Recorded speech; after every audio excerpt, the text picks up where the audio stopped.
পাকিস্তানের একজন ডক্টর সাইদ, তিনি নতুন করে ক্যান্সারের উপরে গবেষণা করেছেন এবং এটা পত্রিকায়ও লেখা হয়েছে। তিনি ক্যান্সারের নতুন একটি বিষয়ের উপরে গবেষণা করেছেন এবং এই গবেষণার জন্য তাকে পুরস্কৃত করা হবে। এই জন্য তিনি নিজের দেশ ছেড়ে আরেকটি দেশে যেতে হবে। তিনি সেই দেশে যাওয়ার জন্য বিমানের টিকিট কাটলেন। তিনি তার জীবনে দোয়ার যে ফল, দোয়ার মাধ্যমে যে কি করে অসম্ভব সম্ভব হয় তার বাস্তবতা তিনি নিজ মুখে বলছেন যে আমি বিমানের টিকিট কাটলাম, বিমানে উঠলাম, মনে বড় আনন্দ। দীর্ঘদিনের গবেষণার পরে আজ আমি পুরস্কার পেতে চলছি। বিমানে ওঠার পরে 1 ঘন্টা কোন রকম বিমান চলার পরেই আমাদেরকে পাইলট বলল যে আপনারা বেল শক্ত করে বাঁধেন, কারণ বিমানের যান্ত্রিক ত্রুটির কারণে সামনে আগাতে পারবে না। আশেপাশের যে কোনো একটা এয়ারপোর্টে আমরা সুযোগ পেলেই সেখানে ল্যান্ড করব। তিনি বললেন।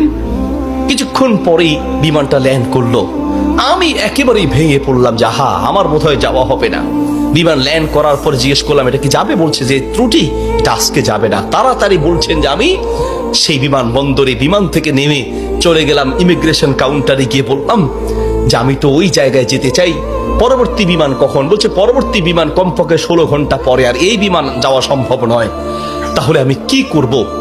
বলছে আপনি একটা কাজ করেন, যতদূর এসেছেন 3 থেকে 4 ঘন্টার মধ্যে আপনি পৌঁছাতে পারবেন যদি দ্রুত একটা প্রাইভেট কার নিতে পারেন। বলছে আমি তাড়াতাড়ি সেখান থেকে বের হয়ে ব্যাগটা হাতে নিয়ে দৌড়াতে দৌড়াতে এয়ারপোর্টের বাহিরে গিয়ে এক প্রাইভেট কার ঠিক করলাম। প্রাইভেট কার ওলাকে বললাম ভাই যত দ্রুত পারেন আগাতে থাকেন, টাকা নিয়ে টেনশন নেই, কারণ পুরস্কার তো বিশাল পুরস্কার, আপনি আগাতে থাকেন। প্রাইভেট কার ড্রাইভার গাড়ি চালাচ্ছে তো চালাচ্ছে। তিনি বলেন মোটামুটি কিছুক্ষণ যাওয়ার পরে হঠাৎ বিশাল তুফান শুরু হলো। প্রচন্ড তুফান দেখে ড্রাইভার বলছে ভাই সামনে যাওয়া সম্ভব নয়। বলছে চেষ্টা করেন। বলছে দেখছেন কি অবস্থা, রাস্তাঘাট সব গাছ মালা ভেঙে রাস্তায় পড়ে আছে। যখন তুফান আরো প্রচন্ড বাড়তে লাগলো আমি অবশেষে নিরাশ হয়ে বললাম যে জীবন বাঁচানো দরকার, পুরস্কার দিয়ে কি হবে, নিজেই যদি মরে যাই থাক, পুরস্কার চিন্তা নাই, সামনে যাওয়ার দরকার নেই। আশেপাশে বাড়ি ঘর দেখলেই কোন একটা বাড়ির সামনে গিয়ে দাঁড়ান, বাড়িতে গিয়ে অন্তত নিজের জীবনটা বাঁচাই। একটা ঘর দেখতে পেলেন, ড্রাইভার সেই ঘরের সামনে গিয়ে দাঁড়ালেন, দরজায় নক করলেন। একজন বুড়ো মহিলা বের হয়ে দরজা খুললেন। বলছে বুড়িমা আমরা মেহমান বিপদে পড়েছি, বাহিরে তুফান চলছে, একটু আশ্রয় চাই, কোনো পুরুষ থাকলে বলেন। বলছে ভিতরে চলে আসেন, কোনো পুরুষ আমার ঘরে নাই, তবে আপনারা বসেন, নিশ্চিন্ত থাকেন, আমি আপনাদের মেহমানদারির ব্যবস্থা করি। বলছে ঘরে পুরুষ নেই তো কোথায় গিয়েছে? বলছে কি বলবো দুঃখের কথা, কিছুদিন আগে আমার ছেলে এবং আমার স্বামী তো আগেই মারা গিয়েছেন, আর কিছুদিন আগে আমার ছেলে এবং ছেলের বৌমা দুইজন একসাথে অ্যাক্সিডেন্ট করে দুনিয়ার থেকে বিদায় হয়েছেন। বাড়িতে শুধু আমি আর আবার নাতিটা আছে। বলছে আপনারা বসেন, একটু মেহমানদারি ব্যবস্থা করি। মেহমানদারি হিসেবে কিছু খাবার দিয়ে ডক্টর সাইদের সামনে দিলেন, আর বুড়িমা তিনি নামাজে দাঁড়ালেন। নামাজ শেষের দিকেই তার নাতি হাউমাউ করে চিৎকার করে কান্না শুরু করলেন।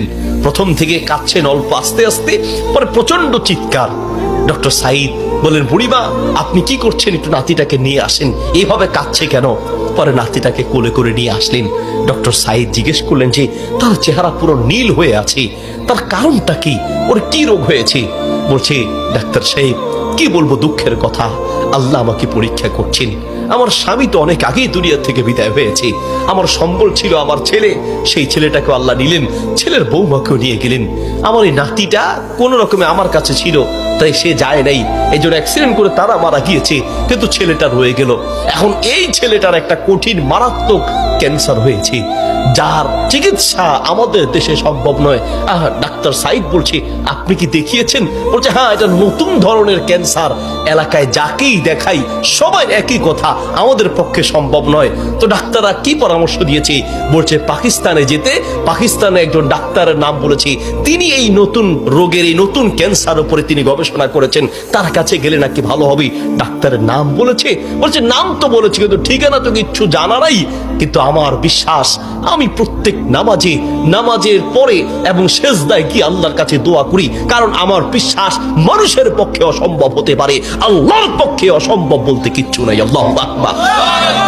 আমি প্রতিদিন নিয়মিত আল্লাহর কাছে দোয়া করি, মালিক আমি তো সেই ডাক্তার হসপিটাল কিচ্ছু চিনি না, আমার পক্ষে চেনা সম্ভব নয়, তার কোনো ঠিকানাও কারো জানা নাই।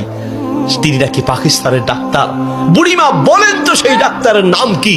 বলছে সেই ডাক্তারের নাম নাকি ডক্টর সাইদ, নতুন করে তিনি নাকি এই ক্যান্সার উপরে গবেষণা করেছেন। বলছে বুড়িমা কসম করে বলেন তো ডাক্তার সাইদের সাথেই আপনাকে দেখা করতে বলেছে?